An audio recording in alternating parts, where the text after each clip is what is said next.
कार्यक्रम में उपस्थित प्राचार्य सर और बाकी आदरणीय टीचर्स और प्रिय साथियों, आज के इस कार्यक्रम में हम उस महान महिला की बात करेंगे जिन्होंने न केवल अपने राज्य बल्कि पूरे देश को अपनी बुद्धिमानी, साहस और परोपकार से प्रेरित किया। जब हम इतिहास में झांकते हैं तो हमें कई महान राजाओं की और वीरांगनाओं की कहानियां मिलती हैं, लेकिन अहिल्याबाई होलकर की कहानी खास है। चलिए अब हम बात करते हैं एक ऐसी अद्वितीय शख्सियत की जिनका नाम सुनते ही एक सम्मान की भावना पैदा होती है। राजमाता अहिल्याबाई होलकर। उनका जीवन न केवल प्रेरणादायक था, बल्कि उन्होंने अपनी बुद्धिमत्ता, दया और दृढ़ता से इतिहास में अपनी अमिट छाप छोड़ी। आप सब जान ही रहे होंगे, राजमाता अहिल्याबाई होलकर का जन्म 31 मई 1725 को महाराष्ट्र के अहमदनगर जिले के चौड़ी गांव में हुआ था। आप सोच रहे होंगे, छोटे से गांव से आने वाली एक महिला कैसे इतनी बड़ी योद्धा और एक कुशल प्रशासक बन गई। यही तो खास बात है इनमें। राजमाता अहिल्याबाई का जीवन सादगी और सेवा का उदाहरण है, और यह उनके नेतृत्व में उस समय के साम्राज्य के स्वर्णिम युग की शुरुआत है। उनका शुरुआती जीवन और विवाह के बारे में आप बात करेंगे। अहिल्याबाई का विवाह, राजमाता अहिल्याबाई का विवाह 1743 में मल्हार राव होलकर के पुत्र खंडेराव होलकर से हुआ, जब वे केवल 9 साल की थी। ये विवाह सिर्फ एक साधारण पारिवारिक बंधन नहीं था, बल्कि आगे चलकर इसने भारतीय इतिहास की धारा बदल दी। हालांकि बहुत बड़ा दुख तब हुआ जब युद्ध के दौरान खंडेराव का निधन हो गया। एक विधवा के रूप में अहिल्याबाई ने जीवन के इस दुख को सहन किया और इसे अपनी शक्ति में बदल दिया।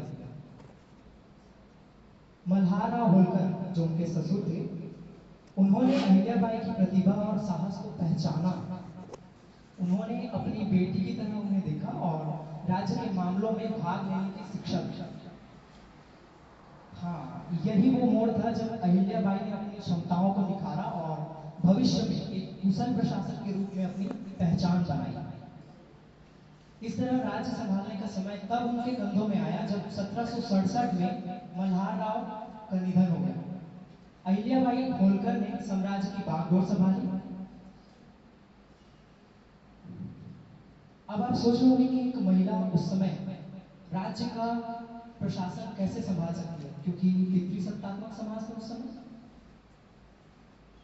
अहिल्याबाई सिर्फ एक सामान्य महिला नहीं थी, उन्होंने अपने साहस, नीति और कूटनीति से साबित किया कि महिला होने का मतलब कमजोर होना बिल्कुल भी नहीं है। होलकर साम्राज्य तब बहुत सारे संघर्षों और चुनौतियों का सामना कर रहा था। अहिल्याबाई ने न केवल शांति स्थापित की, बल्कि अपने राज्य की सीमाओं का भी विस्तार किया।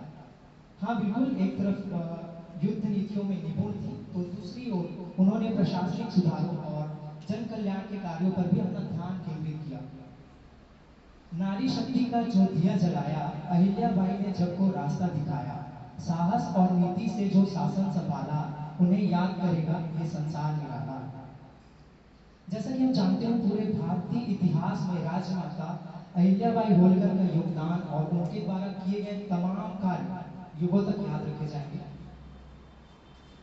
हम बात करते हैं उनके महान योगदान की, तो राजमाता अहिल्याबाई केवल एक कुशल प्रशासक नहीं थी, बल्कि उन्होंने भारतीय समाज के हर वर्ग की भलाई के लिए काम किया।